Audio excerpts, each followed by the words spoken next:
Good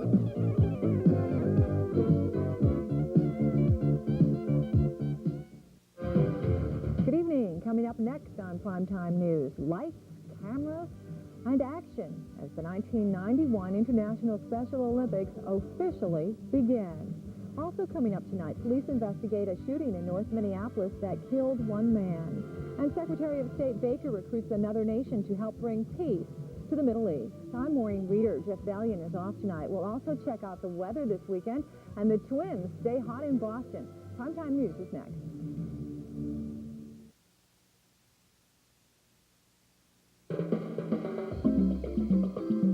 Because if you don't watch your figure, who will? It's the right feeling now. Because when it comes to water, the only place to start is at the top. It's the right feeling now. Because when the party's going full steam, you don't want to fill up. So reach for the beer that won't slow you down, the Silver Bullet.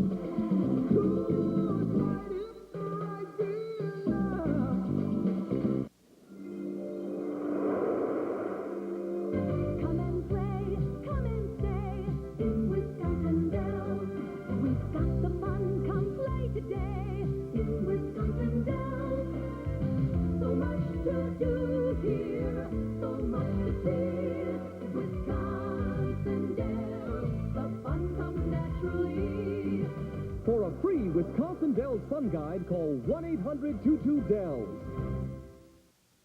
Here's the difference in black and white. The Walmart price. It's different. Because Walmart is different. Instead of relying on sales events, we watch expenses so we can give you the low price. On every item, on every shelf, in every aisle. Always. It's a promise we make each day. A promise we've kept for 29 years. The Walmart price. It's the difference between other stores and Walmart. The difference between sometimes and always.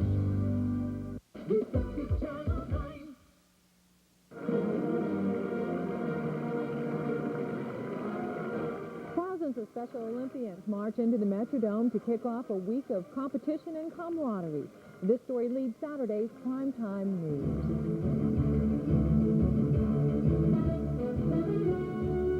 From KMSP Television, America's #1 independent station, this is Primetime News with Jeff Valiant, Maureen Reeder, meteorologist Ron Trenda, Jim Gellerland on sports, and the entire award-winning Primetime News team. Well, it's billed as the largest sporting event in the world this year. The 1991 Special Olympics opened tonight at the Metrodome, just a little behind schedule, but not much complaining from the 60,000 people from around the world who came to view the star-studded opening ceremony. 6,000 Special Olympic athletes are the center of attention. They are here from more than 90 countries with their families and coaches. This fanfare welcome is the athletes' moment to shine. While the athletes are the reason for the flashy opening ceremonies, it's the celebrities that get much of the limelight. Musical stars and movie stars add glitter to the ceremony. The executive producer says the opening gala has come a long way from its start in 1983, and they do it for the athletes' families. They come in and see this stage, which costs several $100,000, the fireworks, which cost $60,000, and the sound system, which costs another $100,000. I think they'll feel that something was done for their movement that was really first class, and that they deserve that. But coordinating such a big show is a difficult task, especially when you depend on 2,000 volunteers to do much of the work. Tonight's opening ceremony started a little late, but what really matters to organizers is that it happened at all. Many times in America, we furnish events like this to the Super Bowl halftime or to other important events, but it's very unusual. In fact, this is really only the second time ever that an event like this, with this much pomp and circumstance, this much performance value, has been done for special people. The Special Olympic Games get underway tomorrow and run through Friday.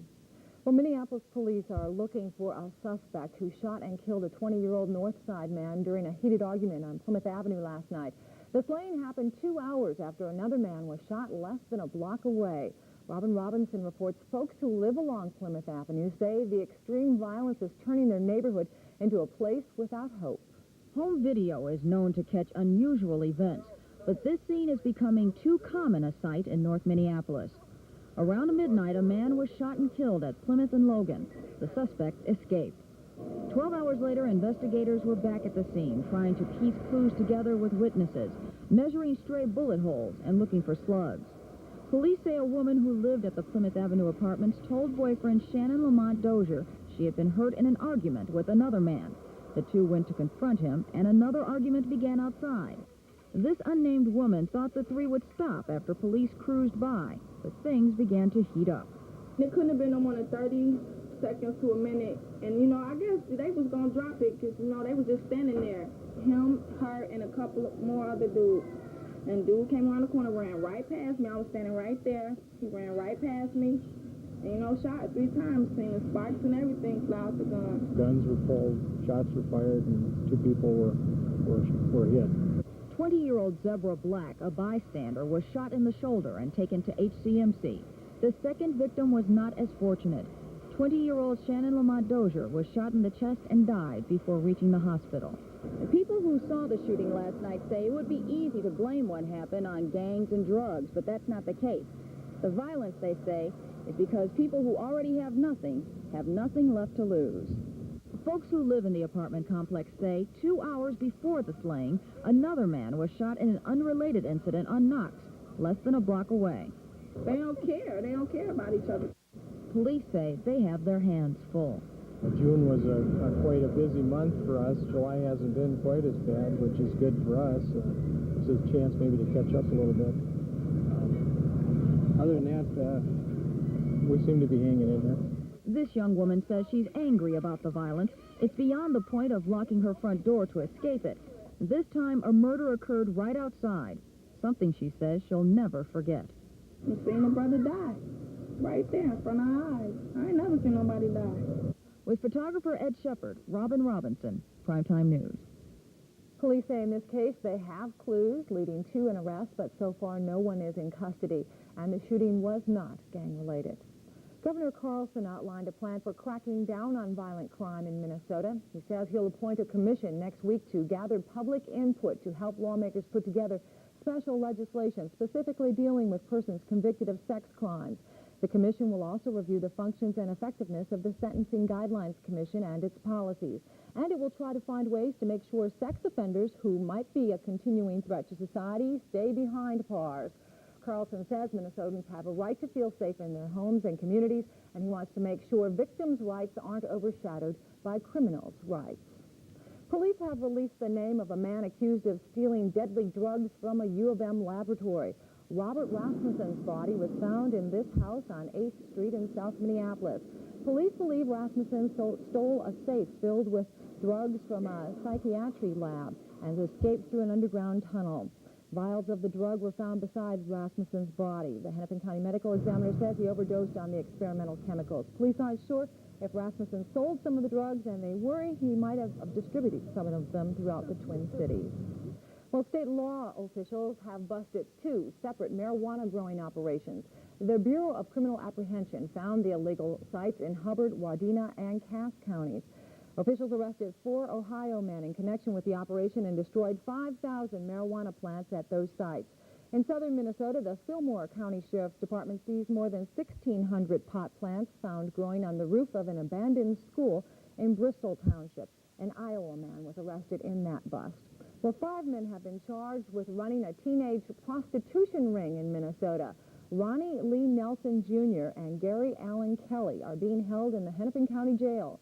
2 others are being sought in the state, and the 5th man is believed to have fled to New York.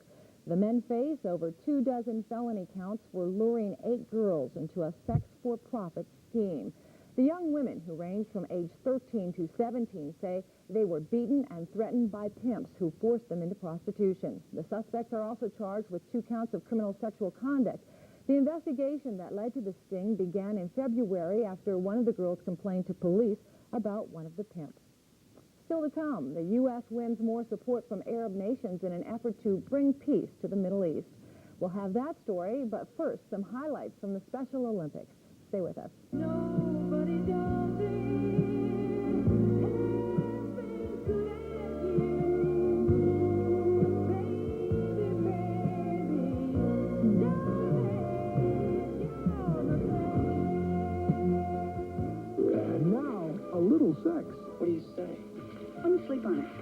A seductive tale of Sex appeal. Temporary insanity. Uncontrollable urge. Oh, boy. boy marries girl, boy cheats on girl. Boy, is he in trouble. There's no such thing as a little extra sex.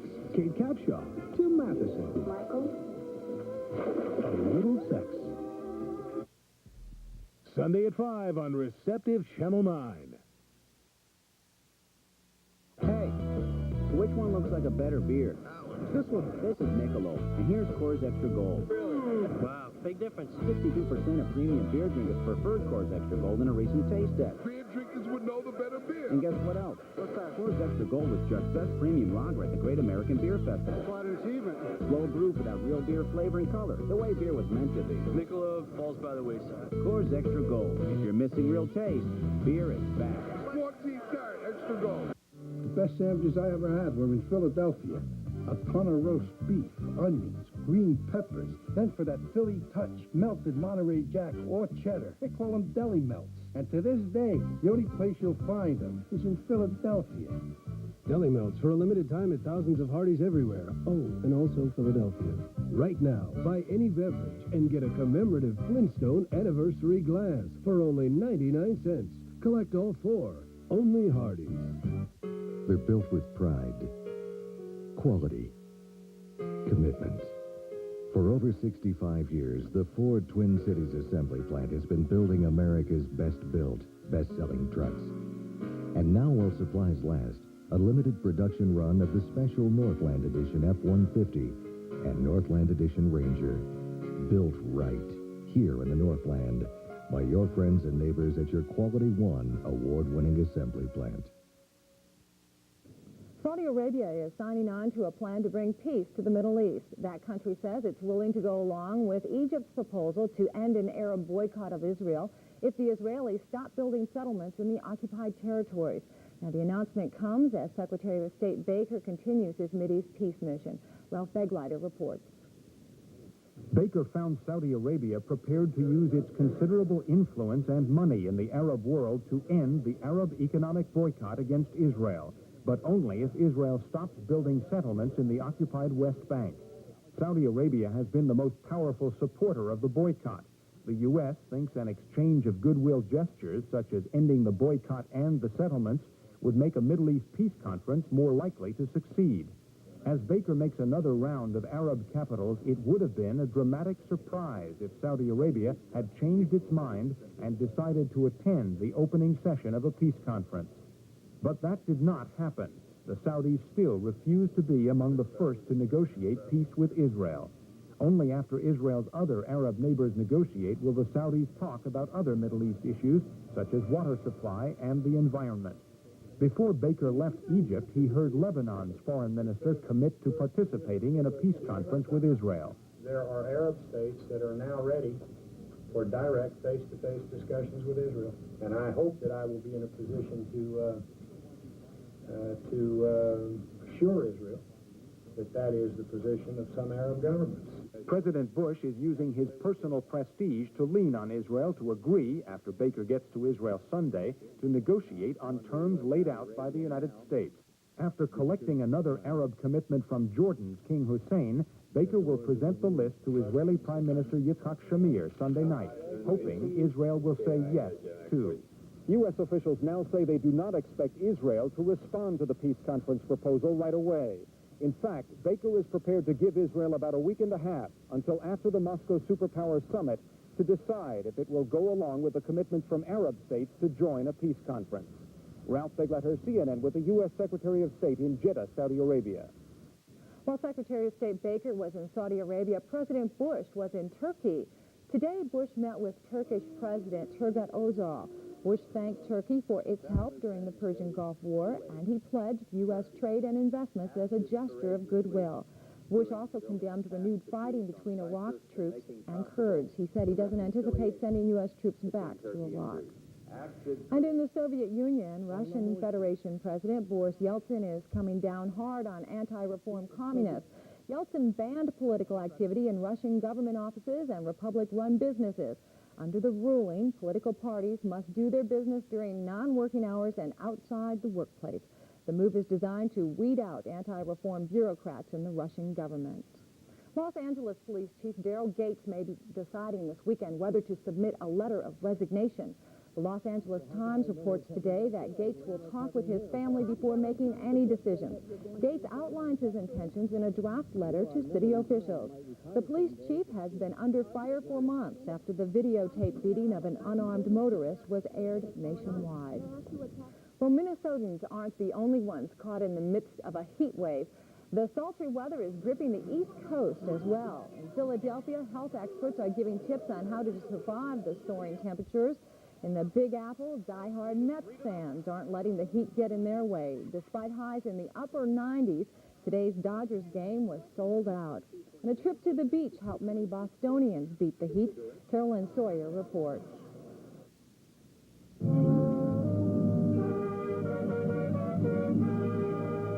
Just blowing hot air proved hazardous for half a dozen Boston University Bugle Corps members. Paramedics rushed the group to an area hospital. By noon, the temperature in Roslindale sizzled past the 100-degree mark. Boston Mayor Flynn showed up at a city pool to promote staying cool. We're going to spend the money, keep the pools open, extended hours, keep the programs going, getting the kids off the street corners, keeping them away from trouble. But just being in the heat is enough to cause trouble for some, which might explain why only a few decided to sit on the hot sand near area beaches. In South Boston, seniors cuddled inside city centers with air conditioners, drinking lots of fluids.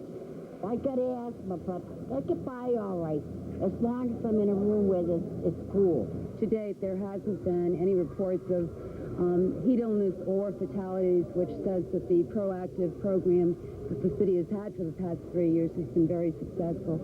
Being inside or near water proved the most satisfying. People complaining, but I hope it stays like this for the rest of the summer. But city officials worry about the water from fire hydrants being used to keep cool. Low water pressure could create problems for firefighters. Children are encouraged to take the plunge at city pools, and seniors take cover in one of the 23 air-conditioned centers until the high temperatures simmer. Well, it was mighty hot here today, but I guess it wasn't a record breaker. Right. We only hit 86 here today, but we had plenty of humidity. Dew points were in the tropical 70s. More of that on the way for tomorrow. I'll give you also a look at live radar when we return.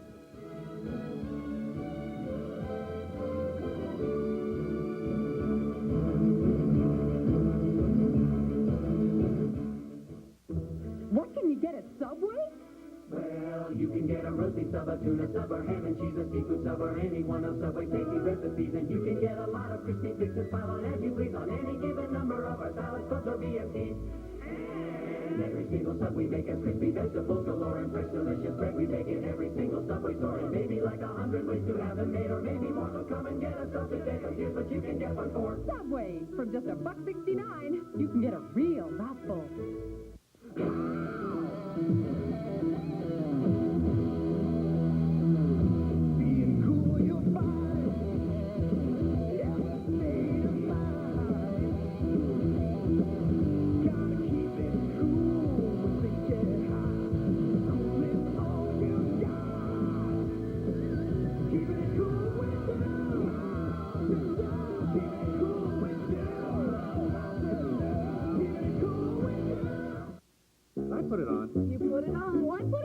Introducing Off Skin-tastic, a new repellent from the makers of Off. I don't think I've got it on. You've got it on. I've got it on. Off Skin-tastic keeps bugs from biting and feels great. Doesn't feel like I've got anything on. You've got it on. I've got it on. Off Skin-tastic even smells good. Are you sure I've got it on? Are you being chewed alive by mosquitoes? No. Then you've got it on. New Off Skin-tastic feels so good, you'll forget you've got it on. Well, I've got it on. I'm John Balch with Consumer's Choice. I'd like you to listen to what our customers are saying. Hi, I'm Jack Prescott, one of the busiest bankruptcy lawyers in Minnesota. Through Consumer's Choice, I can afford to advertise on television every month. This program has made millions of people aware of who I am and what I do. Take some good advice from Jack Prescott. Call Consumer's Choice today. Consumer's Choice can work for you, so make that call now. Sunday at noon, Mayor Winningham stars in Missing Children, a mother's story. At 2, Burt Reynolds stars in Hunters Are for Killing. Then at 5, Tim Matheson and Kate Capshaw star in A Little Sex. Sunday, only on Receptive Channel 9. Well, most of the heavy thunderstorms have missed the Twin Cities today. A look at satellite shows that the first batch moved along the Iowa border this morning, just clipped the South Metro, dropped about 1/10 of an inch at the airport. But by the time the sun came up, things cleared out fairly nicely. It was hazy and warmed up fairly nicely. But some more thunderstorms have popped up along this stationary front. They're moving eastward across the state of Minnesota. Let's take a look at live National Weather Service radar. Nothing in the immediate metro, some just skirting the northern part of Anoka County, traveling to the east-southeast, another batch to the southwest, and there's some more developing out over South Dakota. Those could affect us later on tonight. Officially here in the Twin Cities today, 0.13 of an inch of rain. In the background there, you see a thunderstorm from about an hour and a half ago near Foley, which dropped almost an inch of rain in 15 minutes. The high today was 86, and the low was 70. Currently out there, we have cloudy skies and 79, the dew point 73, real tropical out there. Humidity 82%, light south winds, and the pressure's rising. Here's what we have in the national satellite picture. Quite a bit of cloudiness associated with this low pressure system and stationary front. This low is going to be very slow to move along this front, so it'll continue to kick off some shower and thunderstorm activity, but it should be fairly scattered through the night tonight and into tomorrow. There was a severe weather watch box out for southwestern Minnesota, but in the past 15 minutes that has been canceled. As far as what's out there on national radars, we see intense thunderstorms still over the eastern part of South Dakota. Those are moving eastward. Most of those should move south of the metro and could bring some heavy rains to the south central part of Minnesota. Here's this past hour's temperature, still 80 at St. Cloud. With the cloud cover tonight and a little bit of stirring action from the wind, temperatures won't drop a whole lot. We're looking for drops of 5 to 10 degrees overnight tonight. Now here's the forecast map for tomorrow. Looks real similar to that current temperature or surface map that I showed you earlier. Still, we'll have a stationary front across the state of Minnesota, low pressure moving along it.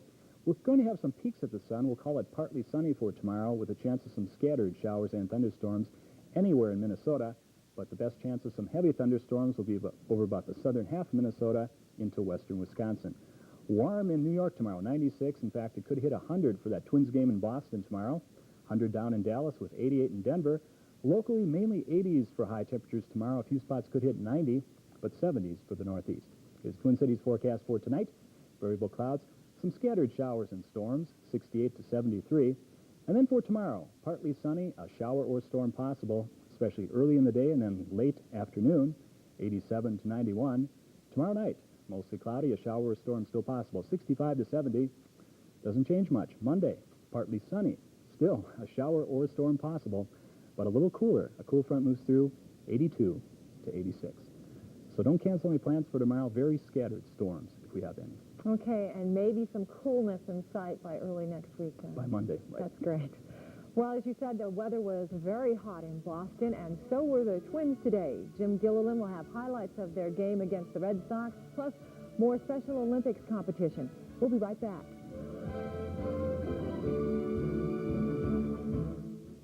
I keep your picture. We couldn't make the day last twice as long.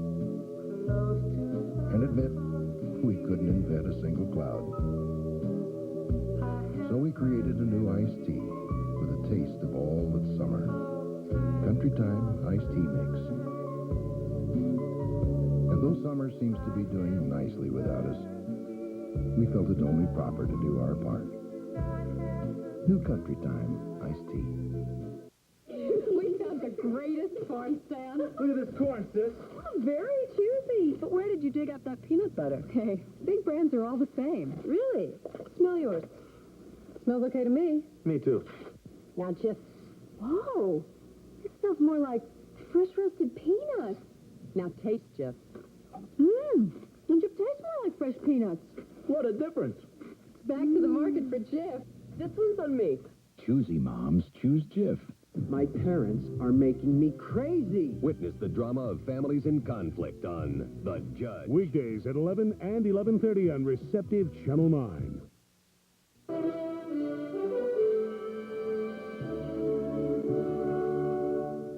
Oh, I'm over here. Hi again, everybody. The Twins may play in the Western Division, but they own the East. Minnesota actually 5 games under 500 against teams in their own division, but plus 21 versus the East, a figure that gives them a 5-game cushion heading into play tonight. How hot is it out east? Well, Al Newman knows, and he cooled down. Star pitcher Scott Erickson, he could be a ticket to the playoffs if he can return to form. Kirby Puckett gave Scotty a little boost today in the first inning. 7 of Puck's 12 homers this year have come in the first inning. That's the first homer he's ever hit at Fenway Park. Very timely because it was a hot day and the bats kind of just sort of, well, didn't do much. In the fifth, Twins added to the lead, but it was on this infield roller by Knobloch. They had no chance to get the double play, and Ortiz scored 3-0. Erickson, not sensational, still looks like his fastball isn't quite as zippy as it was before, the tenderness in the forearm, but hey, when it's that hot, 98 degrees, he pitched very well. He was helped out some. Wade Boggs lines a double into the corner. Remember last night when he ran through the stop sign, tried to score, and Puckett threw him out? This time, with nobody out, he tries to turn that double into a triple. His team trailing 3-0. He's out by half a block at third on a nice throw from Knobloch. Gagne with another RBI, the infield in. They try to cut off the run. Mack gets under the tag by Marzano. He argues mightily, but no, and it's a shutout win. Guthrie finished up. Terry Leach faced one batter, and the Twins win it 5-0. Tomorrow they'll try to sweep the series from the Red Sox, who just are playing very poorly. Kevin Tapney against Tom Bolton at noon. The White Sox were in second place. 5 backers, you mentioned, heading into tonight's game in Milwaukee. Looked like the Brewers might get them. They were up 4-1, but the Sox rallied to their home park. Warren Newson knocks a double to right center. 2-run score. That cut it to 4-3. Then with the club trailing 6-4 in the 8th inning, Craig Graybeck lost a sacrifice fly, or actually the game was tied at this point. Frank Thomas at third base. Short fly ball. Bichette's throw is up the line. Thomas beats the tag. Milwaukee did tie it in the 9th, but Robin Ventura homered in the bottom of the 10th to win the game for the White Sox, so they moved to 4.5 out in second place by themselves now. The Yankees did a favor and beat up on Oakland again. 3 straight for the Yanks in the Oakland Coliseum. Stump Merrill has won 3 straight now with 3 rookie pitchers. They got it going early. Don Mattingly slapping a single to left field. The Yanks got a couple to the first, and they were never out of it. They win it behind Wayne Taylor, and the final, as you saw earlier, 5-1. Other scores now in the American League. Kansas City over Detroit. Seattle tops Baltimore. Texas lost the first 2 of their series with Toronto at home, but now they're leading the Blue Jays 7-5 in the 8th, and Cleveland leading California again. They won a late one last night. It's now into the 5th. 1-0 Indians. In the National League, Cincinnati got a first inning boost from Eric Davis. He of the long stride and the big swing. He went the other way, and it's a 3-run home run for big number 44. And the Reds trying to do some damage to the Pirates, who have owned them lately. But Lou Piniella not smiling. You know why? His team has lost 10 straight. He could see it happening again. Pirates chipped away and got to 3-2, but they also hit into 4 double plays, and that gave the game to the Reds, who snapped their losing streak with a win at Three Rivers. The Dodgers maintain their lead as they beat the Mets 11-7. Other scores: San Francisco over Montreal. Oopsie. Yes, there we are. San Francisco over Montreal. St. Louis with 1 in the 9th beat Atlanta. Chicago over Houston a final, and Philadelphia playing late at San Diego, leading by a run. Well, there's been a new standard for excellence set at the Royal Birkdale Club in England, the site of this year's British Open Championship. When you talk about outstanding golf performances by an Australian, you're usually talking Greg Norman. But Ian Baker Finch, a 64 today, a new course record. He had a long putt for an eagle here on 17, and that boosted him to the front chair. He also slapped this one close on 18 and birdied there, and it looked like that lead might stand up. But then came Mark O'Meara after we watched Finch tap in his birdie putt. A little high five from the caddy. Finch has been tied for the lead before with a round to go and saw it get away. And this time he'll be tied with Mark O'Meara, who lives not too far away from him in those Florida golf resorts area. O'Meara knocked it a lot closer and got his eagle on 17 and birdied 18. So he, too, is at 4 under par. Seve Ballesteros is still lurking. He had an even par score after knocking this one close on number 12, and he is 2 shots out of the lead. Let's look at the leaderboard now, the British Open Golf Championship. Finch and O'Meara, then it's Darcy and Hardwood and Ballesteros. Mike Reed, an American at 1 under par, then couples Tway and Hallberg along with Woozy. Love and Strange at +2, Faldo, Norman, and Watson +3, probably too far back.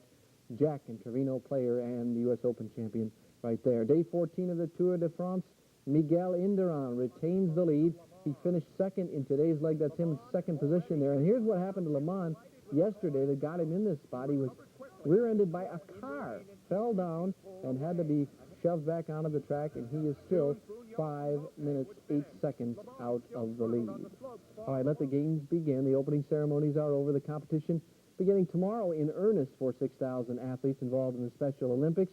The champion, Evander Holyfield, stopped by to visit the Georgia delegation at Target Center today, posed for pictures, and with some inspirational messages for his hometown crew.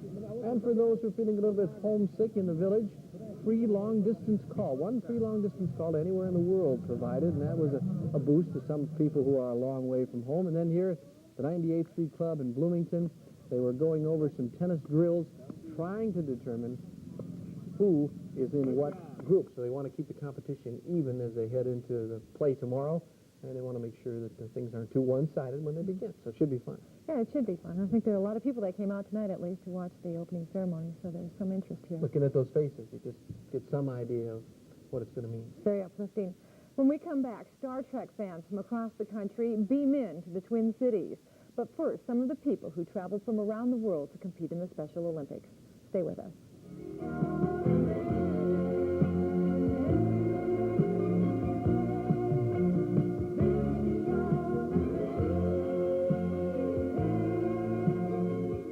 All across America, people have discovered a big plus, the wonderful, easy way to remove stains from their teeth. Their smiles are Plus White smiles, thanks to the remarkable product, Plus White. Only Plus White has the special gel formula that works so well it even removes coffee and tobacco stains. Plus White whitens as no toothpaste can. For whiter, brighter teeth and a great smile, the special Plus White formula for the Plus White smile. Get it. Remember your 4 food groups. Now, class, for proper nutrition, we must all learn to eat from the 4 food groups. Repeat it with me. 4 food groups. Again. Introducing Basic 4 cereals, a delicious blend of grains, fruits, and nuts that with milk gives you the goodness of the 4 food groups, like you've never tasted them before. New Basic 4 cereal. We have seen the future. And it tastes great.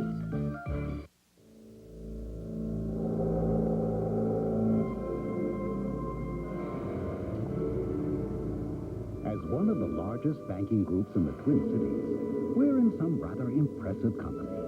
But even though we have 31 Twin Cities locations and rank among the country's most secure banks, don't look for First Star Tower. We don't have one. You see, we'd rather invest in you.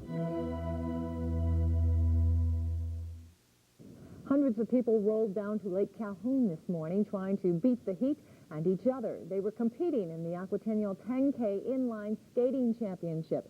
Skaters of all ages raced twice around the lake for a shot at the $3,000 purse. Doug Glass of Olympia, Washington, took home some of that cash and the elite men's title, winning in just over 17 minutes. Karen Edwards of Minneapolis won the women's elite division. And 4 of my co-workers here at Channel 9 also raced in the media team division, and they'll find out soon how they did in the competition. And finally tonight, calling all Trekkies, the Minneapolis Convention Center this weekend is welcoming aliens, spaceships, and anyone seeking a final frontier. It's the annual Star Trek convention, drawing about 2,000 Trekkies, some of them in costume. Linda Pierce says she's one of the few who remember the old Star Trek, the original version, and she loves it. And I love science fiction and imagining other worlds and other intelligences and meeting them and that whole idea.